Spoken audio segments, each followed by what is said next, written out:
byose byatangujwe na video y'umugabo mu mwambaro wa gisirikare ca Tanzania People's Defense Force. Uyu mugabo w'imyaka 28 yitwa John Charles Tesha, umuofisa afise ipete rya kapitene yakorera mu gisirikare cyo mu kirere the Air Wing muri unit ya Military Air School. Video yiwe yamaze amasaha 2 amena amabanga ari yaranyegejwe, amabanga yatumye no musi amabarabara ya Dar es Salaam, Dodoma, Mwanza na handi yuzura urwaruka guyerekana rusaba ko President Samia Suluhu Hassan yokinjura akagenda anajanye n'umugambwe we Chama cha Mapinduzi canke CCM, umugambwe utwaye Tanzania imyaka hafi 50. Ariko kugira rutahure neza icakije umuriro mu gihugu ca Tanzania cafatwa nk'akarorero muri Afrika yose, bisaba ko dusubira inyuma ku gihe ca John Pombe Magufuli. Uraza gutahura igipfungu kiri mu rupfu rwiwe n'isano bifitaniye n'imyiyerekano iri ku buno munsi mu gihugu ca Tanzania.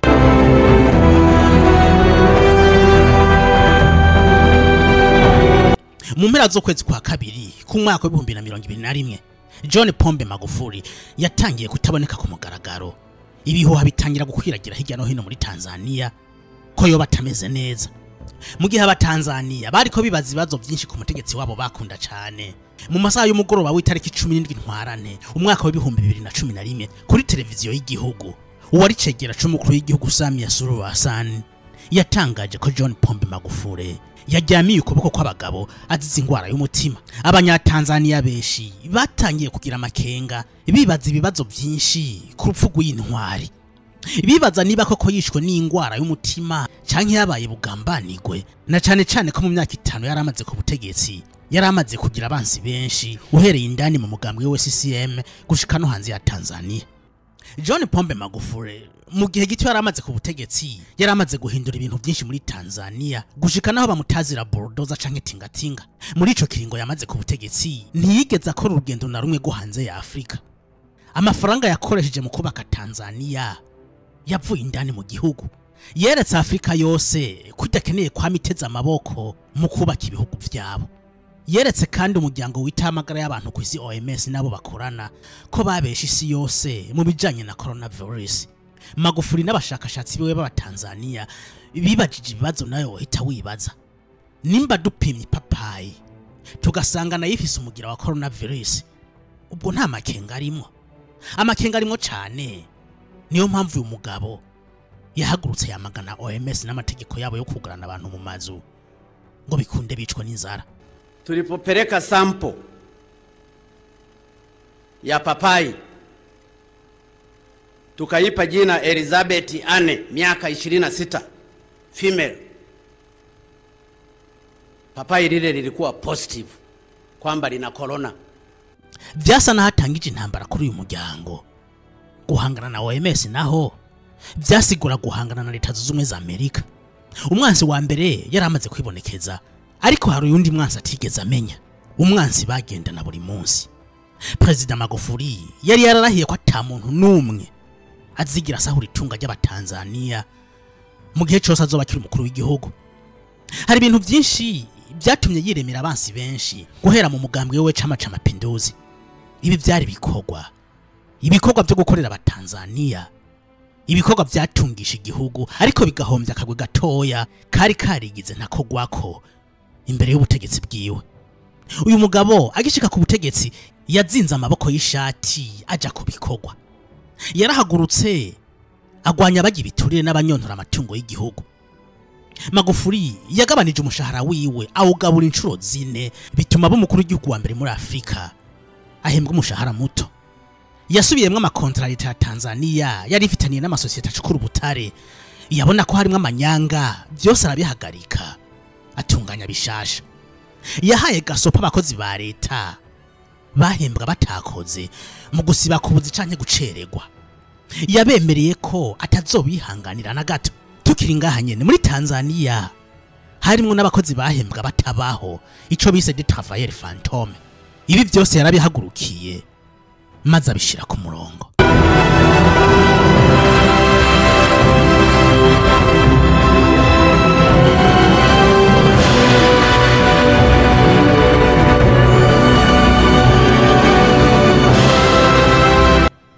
Magufuli yatanguye imigambi yagutse yo kubaka ahera kwibarabara ry'indara yirihuza Tanzania n'ibindi bihugu bihana imbibe, kwagura amabarabara mu kubaka bimwe bita autoroute, gushiraho systeme nziza kandi yagutse yo kunguruza abantu mu gisagara ca Dar es Salaam, yongereje umuyaga nkuba mu gihugu cose maze abatanzania bava mu mwijima bahoramo.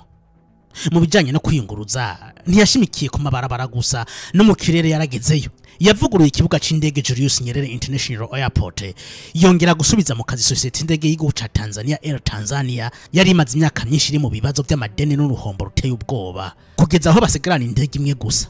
President Magufuli yavyifatiye mu ntoke maze Air Tanzania ibashasha, kugeza aho no musi isigari kompanyi nziza ikorera mu bice byinshi by'isi. Mu mwaka wa 2019 Magufuli yatangije umugambi wo kubaka ikiraro kirekire muri Afrika mu ntumbero yo kugabanya amato yakoreshwa muri kino kiyaga.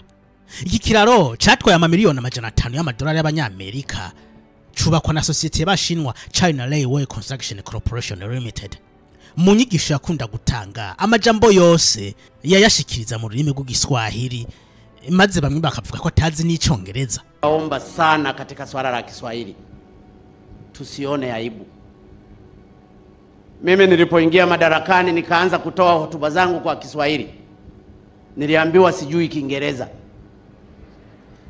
Magufuli yababwira ati intumbero yanje si yo gupromoting ururimi rw'icongereza, ahubwo nipfuza gushira imbere Igiswahili, ururimi rwa Nyerere baba wa taifa. Ati mbere nico congereza muvuga ndakizi. Imyaka namaze muri kaminuza ya Dar es Salaam nigashimira mathematics. Imyaka namaze nandika teze muri doctora. Nyibaza ko ivyo byose nabikora mu rurimi rw'Igisukuma. Mu ntango z'umwaka wa 2019 ikiza coronavirus cateye isi yose, bituma ibihugu bimwe bimwe no mu karere Tanzania iherereyemwo bifata ingingo zo kugarana abantu, ndetse abo basanze bafise ubumugira wa coronavirus bakabashira mu abandi bakababuza kwegerana canke kuramukanya, ico bise distanciation sociale. Ibibuga by'indege byarapfunzwe, amasengero arugagwa, amashuri, amasoko, amazu y'ubuteramiro, eka hose ahurira abantu harugawe. Muri Tanzania ibintu byari bitandukanye. Magufuli yanse kwizera coronavirus, yavuga ko adashobora gufata ingingo zo kuganira abantu mu mazu maze ngo bicwe n'inzara. Yavuga ati ndazi inzara ukwibabaza, nakuriye mu bukene mu kazu k'ibihunda, inzara ndazi cisigura. Twiyugaranire mu mazu ubutunzi bwacu bupfe, nimureka abandi biyugarane, bazoza kudusega ivyo kurya kandi tuzobibaha. Ku mugaragaro yeretse isi yose ko coronavirus ari manipulation. Ati twebwe nk'abahinga twafashe ibipimo by'amapapayi, amafenesi, impene, inka, inyoni n'ibindi, tubirungika muri laboratoire. Muzi byo twatoye twasanze bigwaye corona. None ko twasanze amapapayi ari positive, dusanga impene ziri positive, vyose tuvyugarane tubishire mu kato. Tulichukua sample za mbuzi, tukachukua sample za kondoo, tukachukua sample za papai, tukachukua sample za oili ya gari na sample za vitu vingine mbalimbali, tukavipeleka pale kwenye maabara bila wao kujua, na tukazipa majina. Magufuli yiyimye Rix, yiyima ibintu biryoshe byo kugendera mu modoka ziyimvye, yanka gusesagura amatungo y'igihugu mu gukora ingendo zidakenewe. Yiguze igihugu, yigura abatanzania kugira babeho neza. Urupfu rwiwe rwababaje abatanzania, ariko kandi ntigwigeze ruvugwaho rumwe gushika ku igenekerezo rya 5 Gitugutu, aho umusirikare yitwa John Charles Tesha yamena amabanga harimo n'ivyerekeye urupfu rwa John Pombe Magufuli. Muri iyi video amasaha 2 yose yayamaze avuga ibijanye n'ibiturire n'akagwi ka mafia kaguze igihugu ca Tanzania. Iyi mafia nitwara igihugu, nishiraho abayobozi ikabategeka ivyo bakora n'ivyo badashobora gukora. Uyu musirikare yatabaje igisirikare ca Tanzania ati nimwe gwego rusigaye gwizewe muri Tanzania. Ati rero ndabasabye mwifatira ibintu mu ntoke. Ati kandi ndabasabye musubire mukura amatohoza ku rupfu rwa John Pombe Magufuli. Iyi video igisohoka yahise kwiragira ku mbuga hwaniro. Leta yagerageje kuyitangira ariko ntibyari gushoboka, yari yamaze kugira mu matelefone y'abatari bake. ugwaruka gwashimagije uyu musirikare ati Imana ikurinde, abandi bati uyu ni Ibrahim Traore wa Tanzania.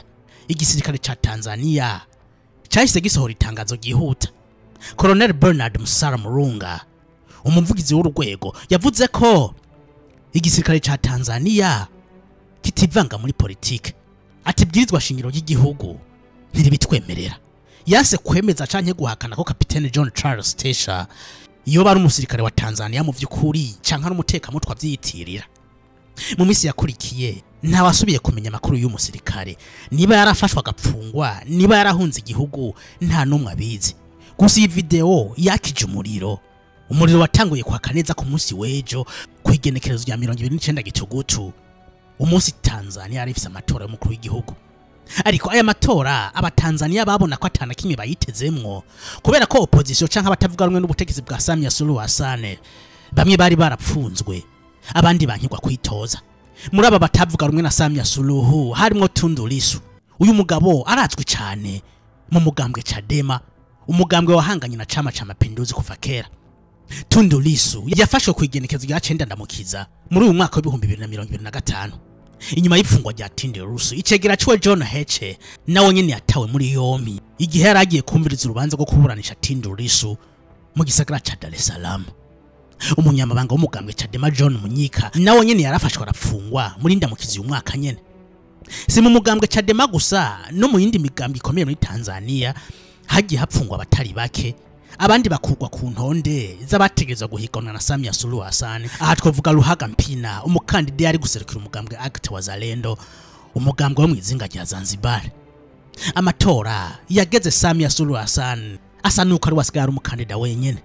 Abatanzania byarabashavuje, kandi rishavu ryabo ntibarenyegeje. Barigaragaje kuri umunsi w'amatora nyene, aho bavyukira mu mabarabara biyamiriza amatora bisa y'inkinamico, ndetse baniyamiriza President Samia Suluhu Hassan bavuga bati Samia must go.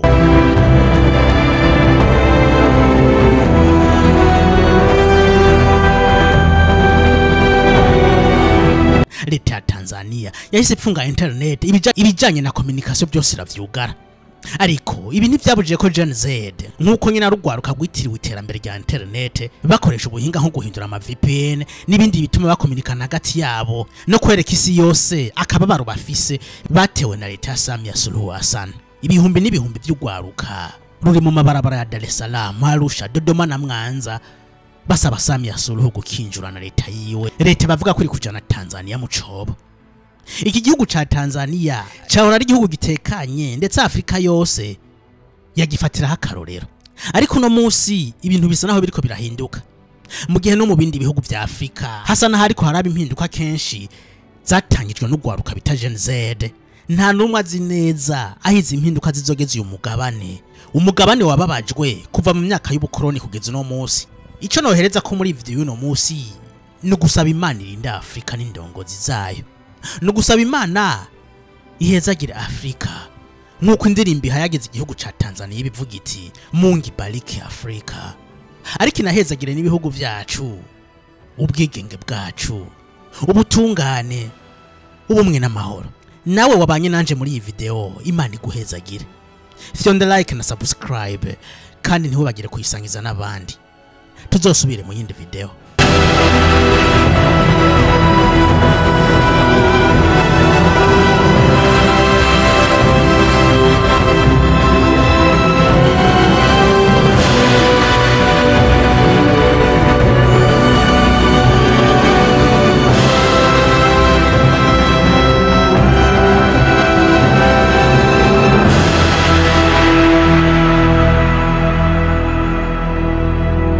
Thank you.